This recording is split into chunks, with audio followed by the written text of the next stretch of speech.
Mayor Turner currently is serving his second four-year term, a native of Houston, and he is the second African-American mayor in the city's history, whose humble beginnings inspired him to dream of success. In his nearly 7 years as Houston's mayor, he has led the nation's fourth most populous city through some of the most tumultuous times in recent history. He helped guide the Bayou City through Hurricane Harvey, through COVID-19 pandemic, and the collapse of the state's power grid in 2021. Since taking office in 2015, Mayor Turner has passed numerous balanced budgets, championed historic pension reform, and launched Houston's first climate action plan.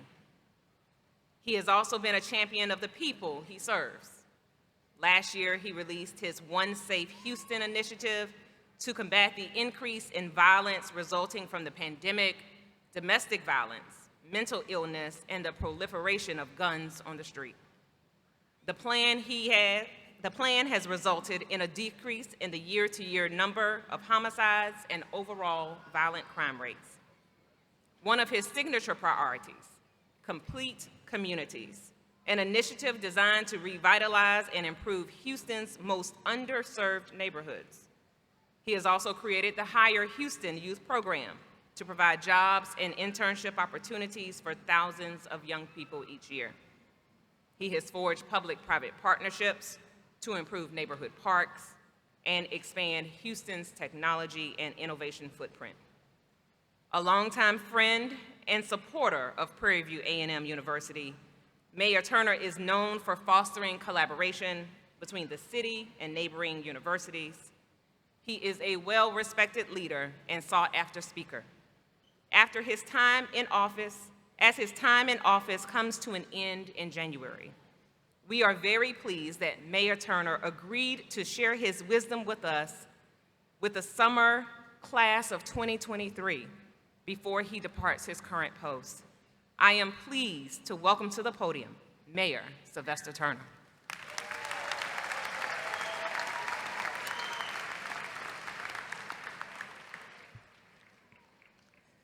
To Dr. LaGrange, to the faculty and staff and administrators of Prairie View A&M University, to all of the parents, relatives, friends, spouses, but most importantly, to the graduating class of 2023 of Prairie View A&M University. Let me just start off by saying that I am honored that you have asked me to speak to this particular class, and it is especially important to me, means a lot to me in my last year as Mayor, City of Houston. This is my last of 8 years, and in 4 months I will be wrapping it up. And to be right here and speaking to this class is highly significant to me. And let me just say, I've spoken in many commencement exercises, and each one means a great deal. When you come from a family in Acres Home, the north side of Houston, as we affectionately say, the fofo. There are some things, even when you're Harvard educated, you do not change.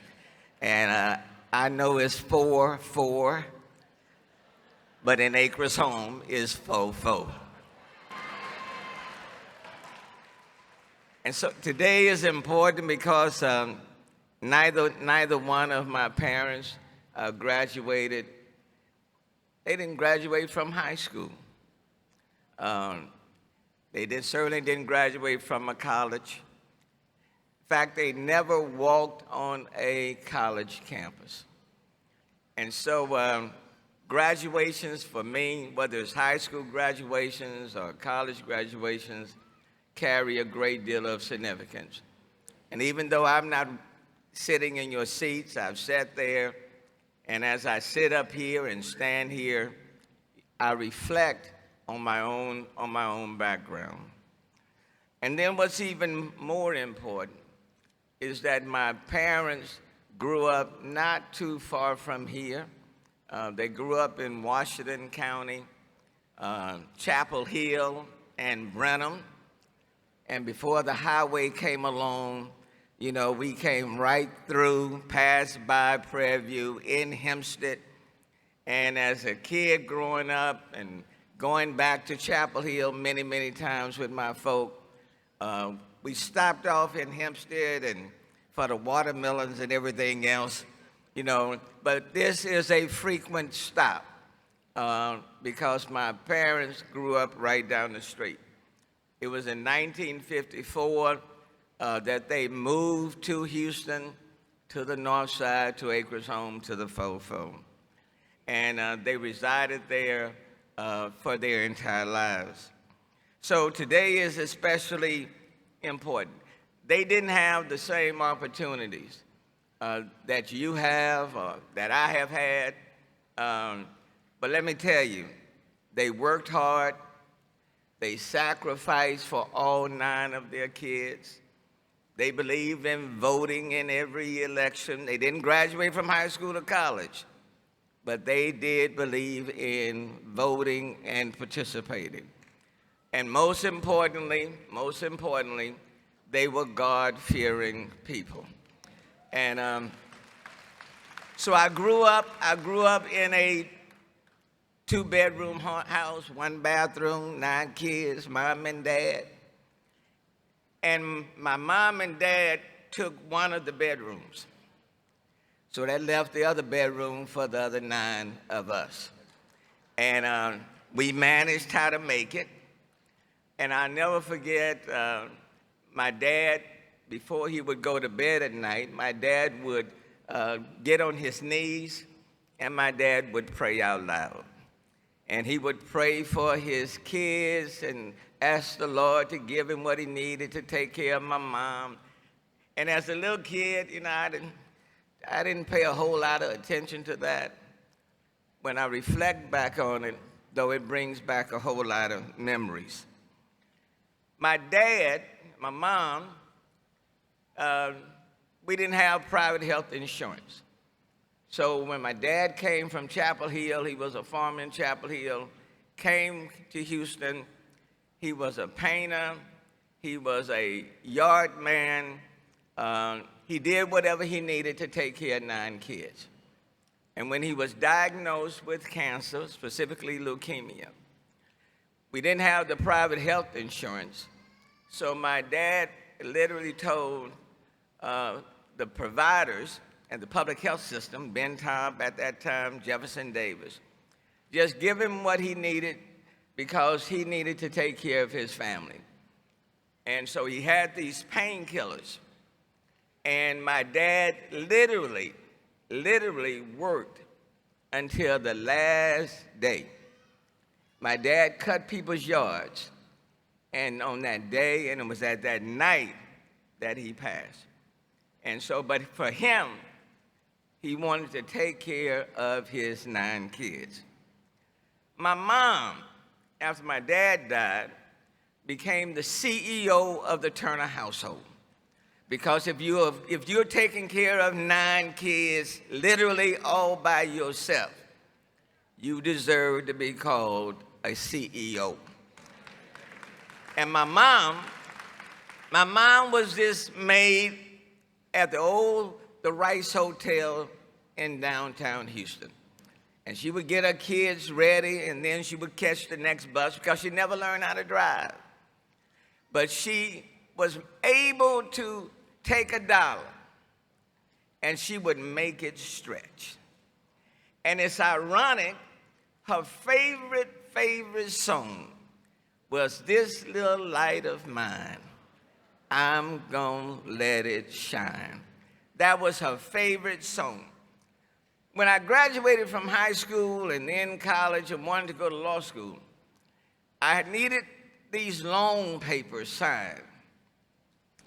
And the only person that had good credit that I knew was this maid who believed in paying her bills. And so I asked my mom, will you please sign these papers? And my mom asked me, she said, well, Sylvester, what are they? And I said, well, they're just papers that I need to go to school, law school. So she said, well, why do I need to sign them? And I said, well, I'm not of that age yet, and you my mama, and it's just some loan papers. And she said, well, how much is the loan? And I told my mom, and this Christian woman found some words I had never heard my mom use. And she reminded me, she said, Sylvester, I got 8 other kids, and I don't want to sign anything that's going to cause me to lose my home. And I told my mom, you and my dad told me I could be whatever God would desire me to be. And so my dad's gone.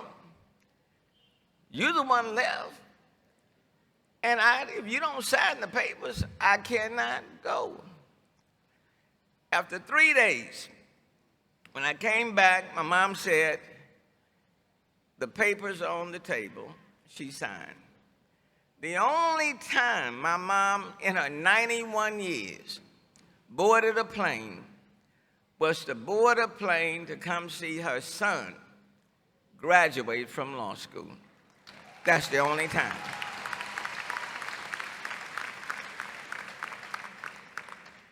I say all of that to say to you, I am the benefactor of 2 people that did not graduate from high school.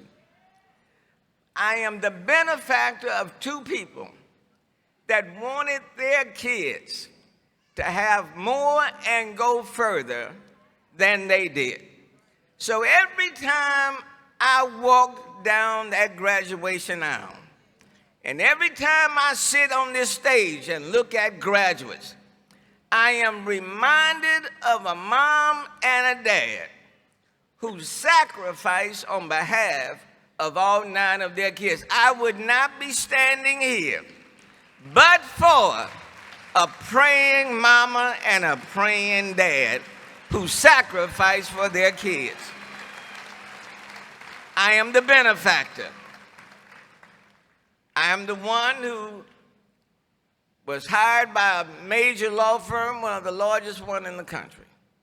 I am the one who served in the legislature for 27 years. I am the one who now is the mayor of the 4th largest and most diverse city in the United States of America.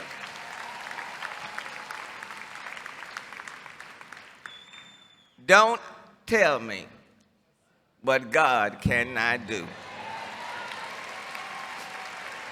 And what he does for one, he'll do for you. And so as you sit here, you are not just graduating for yourself. You are graduating for others who didn't have that opportunity, but made it possible for you to be here this morning. Don't take it lightly. And don't let it just pass as if it doesn't mean a whole lot. You are the embodiment of their dreams, their hopes, and their aspirations. And so, I want you to do well. I want you to be that entrepreneur, be that author, be that nurse, be that doctor, be that architect, be that engineer, be that teacher, principal, president, mayor, whatever it may be. I want you to do well. But let me give you a cautionary note. Even as you go to the next step, and as you move up in life, don't think it's just going to be easy. I asked the Lord to be mayor. I didn't ask for everything else that came after that. So 4 months after being mayor, no, the first day, the Houston Chronicle says we have a major pension problem in this city, And Mayor, you need to fix it. Now, the problem had been around for 21 years. Hell, I become mayor and they tell me to fix it right now. I came in and said, brother, can't get a break. It's been around all these years, decades. Here I come. And you're saying, fix it now. But where God places you, He also makes provision for you. And so we fixed it. 4 months in, here comes this tax day flood. I said, okay, we managed through that. The next year comes Hurricane Harvey. 52 inches of rain. More rain that fell on the city than on any other city in the country. We managed through that. 2019 came Tropical Storm Imelda. We managed through that. And then COVID. I said, God, let me find my closet so I can pray. And COVID stayed around like an uncle that just would not leave. And even in the midst of dealing with COVID, the murder of George Floyd, I said, God. And then after that, Winter Storm Uri. No water, no lights. And people would come up to me and say, Mayor, feel sorry for you. And I quickly stopped them and said this, don't feel sorry for me. I am living a dream. Don't feel sorry for me.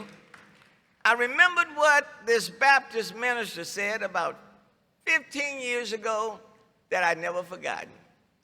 This Baptist minister at the citywide revival said, God gives his hardest exams to his best students.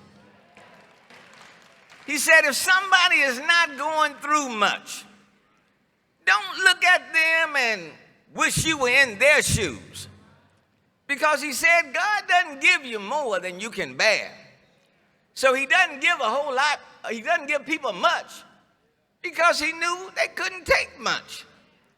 But if you have gone through a lot, and if the burdens sometimes are heavy on your shoulder, and if it seems like you're dealing with one crisis after another, he said, before you complain, look yourself in the mirror and say, you must be one of God's best students. Because God gives his hardest exams to his best students. You are standing looking at the mayor of the city of Houston, who happens to be in an accelerated class and one of his best students. I don't complain about things that come my way. When God places you in a position, he's already made provision for you. Now, you can choose to sit on the sideline if you want to, but you will not be all that you can be. Lastly, and as I go to my seat, as you do well, and I know you're going to do well, don't forget to make sure that you maintain the same bridge that you used to cross over. Don't get on the other side.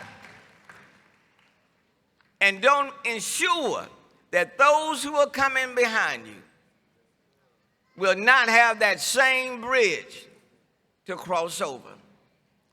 I'm in my 8th year. I'm looking at the finish line of being mayor. Do you think I want to deal with the Texas legislature in banning diversity, equity, and inclusion?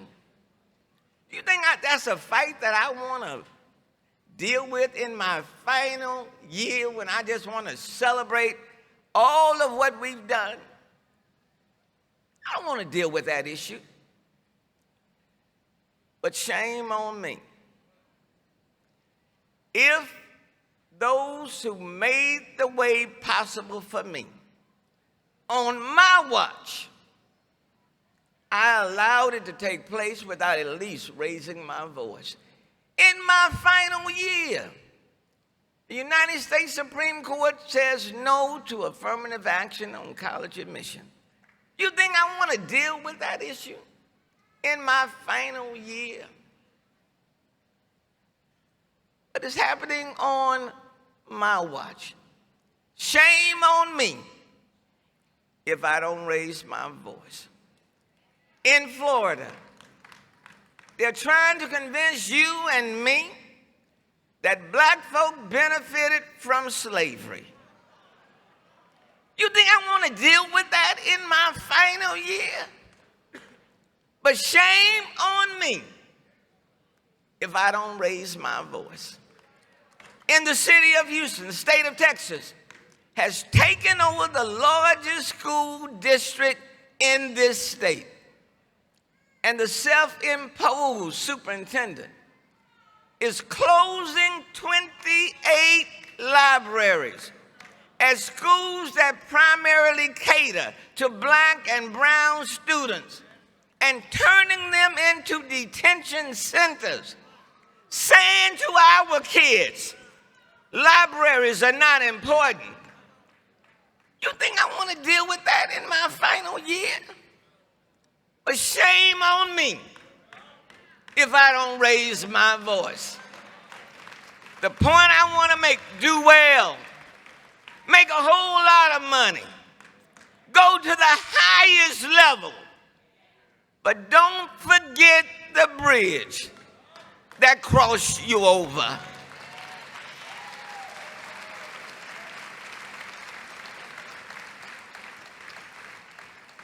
God of our weary years, God of our silent tears, thou who hast brought us thus far along the way, thou who hast by thy might led us into the light, keep us forever in thy path, we pray.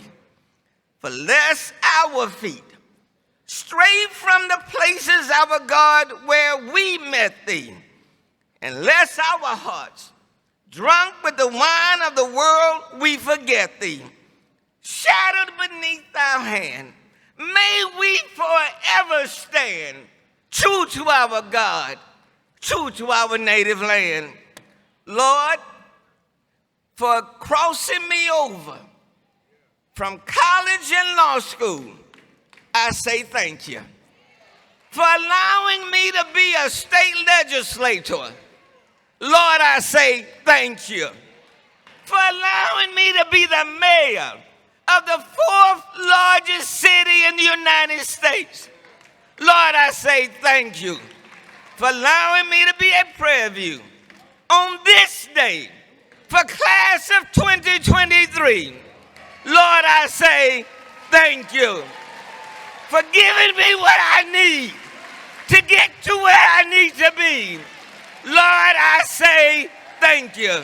And if you don't do anything else, you've already done more than enough. Lord, I say thank you.